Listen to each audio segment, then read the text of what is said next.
Going back to what I said earlier, if you are established and you've been in business for a little while and you've got a little bit of money or a little bit of capital built up, then take the risk. Take a risk. Sure. Yeah, take the risk.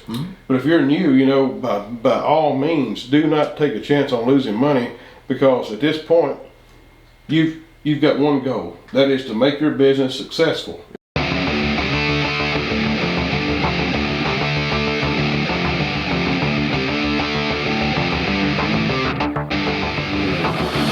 And maybe that doesn't mean that you're wrong. Obviously, I don't think that would be the norm, but it could happen. Yeah. Well, so on the subcontractor side, then if you're trying to build your business, is it worth it to take some jobs on at lower margin to prove your worth to a particular GC who might be a good source of work? Just to do a low cost job just to prove, hey, look what I can do. I'm a guy. Well, I think that's a yes or no question, and yeah. And I know what you're gonna say.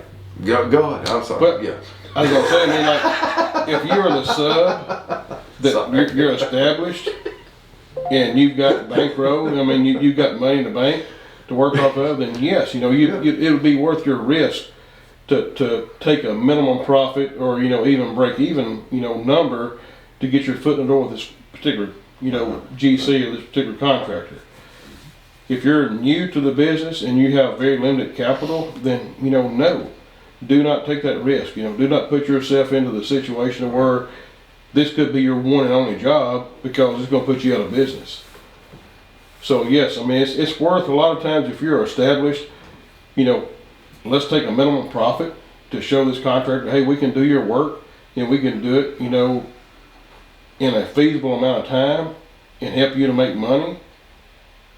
And then in the near future, when you give a little higher number, they're going to look back and like, well, Joe Blow over here, he done a hell of a job, done quality work. He got it done ahead of schedule, and I'd rather spend a little bit of money with him and get him back on the project as I had to take the lowest number. Well, that's a good, precise answer. No, it is. Well, you get what you pay for in most things in life, and from big and small. It's So if you're just starting out, you need to make a profit. You need to make a profit, yeah. Right. But if it's an aggressive move to try to get on the radar of a potential new customer, if you can sustain future work, then yes, at that point you kind of absorb the loss to just to get in the door there. Absolutely. And it goes back to like, for instance, banking. For if you're a new contractor, a new sub,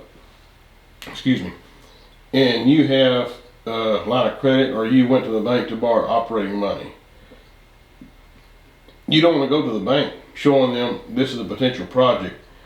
I'm going at this rate, and there's potential I may break even.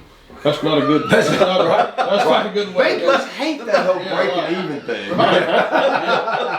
So going back to what I said earlier, if you are established and you've been in business for a little while and you've got a little bit of money or a little bit of capital built up, then take the risk. Take a risk. Sure. Yeah, take the risk. But if you're new, by all means, do not take a chance on losing money, because at this point, you've got one goal. That is to make your business successful.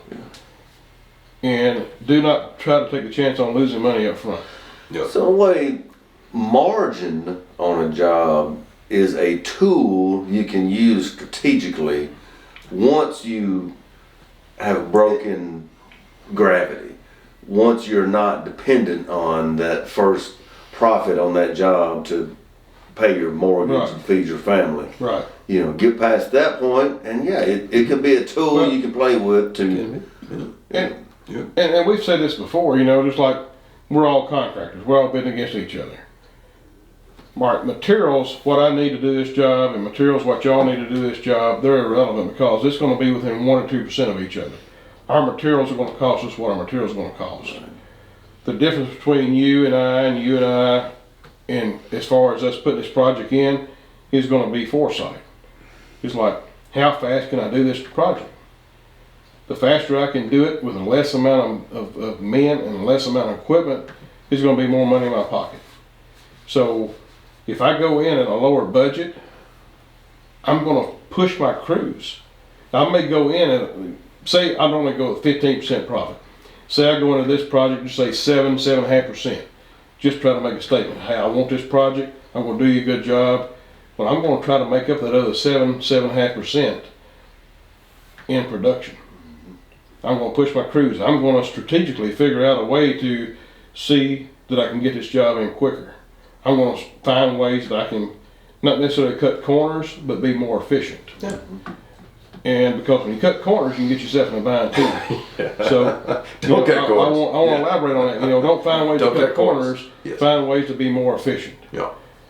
And maybe your excavation is deep. Maybe you're doing sewer line. Maybe you bid this project, for a slope ditch and stone backfill. Well, if you use trench boxes, you can narrow your ditch up, which reduces your stone backfill. Just stuff, little things like that, you can look at, to cut your cost by 15, 20, 30%. Is that common? Does the average contractor know that? Well, I would assume they would. Yeah. But the guy starting out may not know. It may not, Yeah. But when you get it's important. If I can save 20 or 30%. Anytime you're working in like paved areas, to where you got to do 100% stone backfill. One thing I like to do is I exclude 100% stone backfill. We have a roller, and I'll put in my qualifications on my bid. We have a stone envelope included for our product. 100% stone backfill is excluded. We plan on backfilling with compacted spoil material. So you take what stuff you dug out of the trench, you put it back in 1.5, 2 foot layers. You take your roller and roll it in. Mm.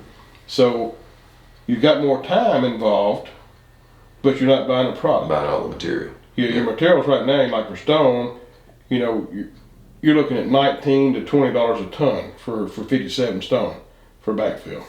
So if you've got 100 feet of trench, it's 8, 9 feet deep, it could be like $25,000, $30,000 worth of stone. No. Mm-hmm. So you spend $10,000 worth of extra labor, you save $10,000 to $15,000 in stone backfill. So just because you, on paper, accept a lower margin doesn't necessarily mean you have to make a lower margin if you are creative. Yes. Yeah. Very good. But you always got to look at each job as a worst case scenario. You got to look at, to protect yourself, and also to give the owner and the GC you're working for a good quality product. Mm-hmm.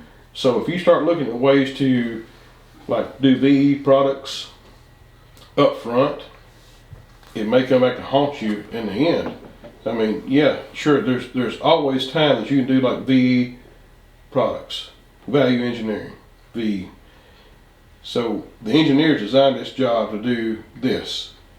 Well, I see items here and here and here that I can save money on. I may go to the GC and hey, I want this job. Here's a few items I see where we can save money. It's going to lean towards your way. You don't tell them every item.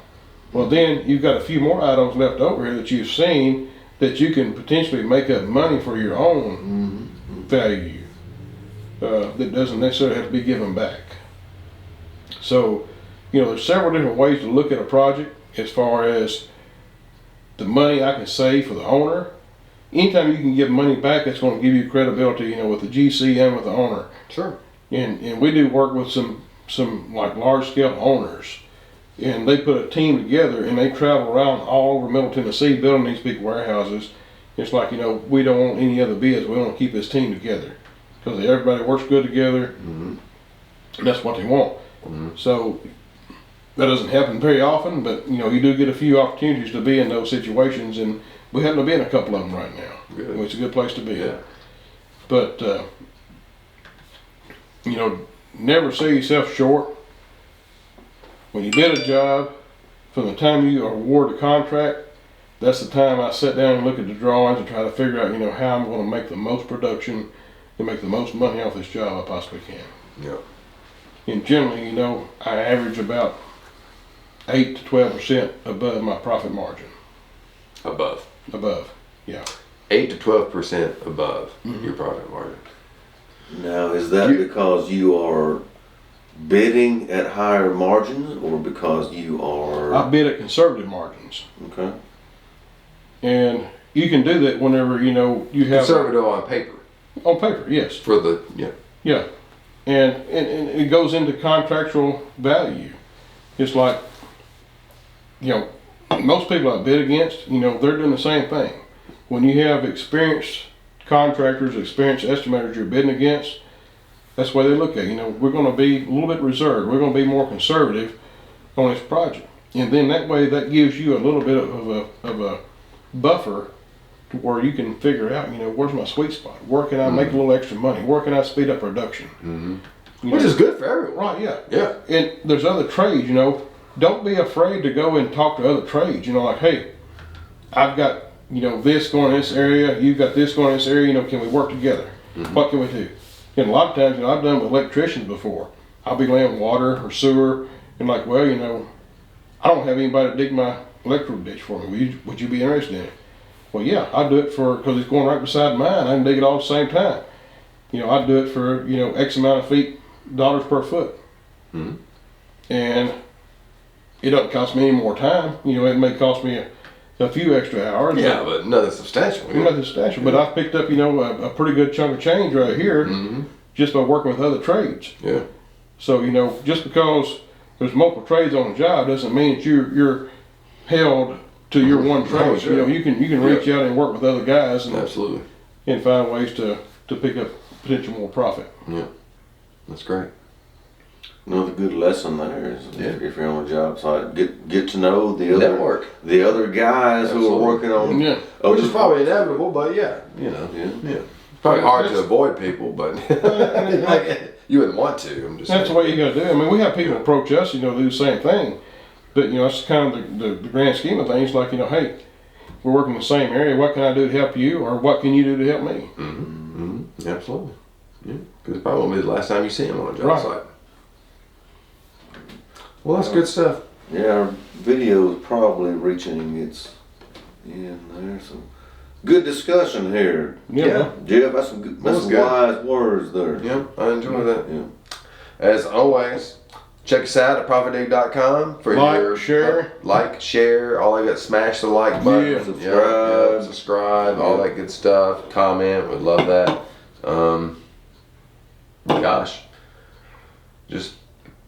Hey guys, and one thing we've been trying to do here lately, and we talked about it a little bit. Yeah. If you would like to be on our podcast or our radio show, reach out to us, let us know, and we'd always entertain other guests, and we'd love to have you. That would be great. Info at ProfitDig.com, and we can get that arranged. Love to talk to you. See you next time. There you go.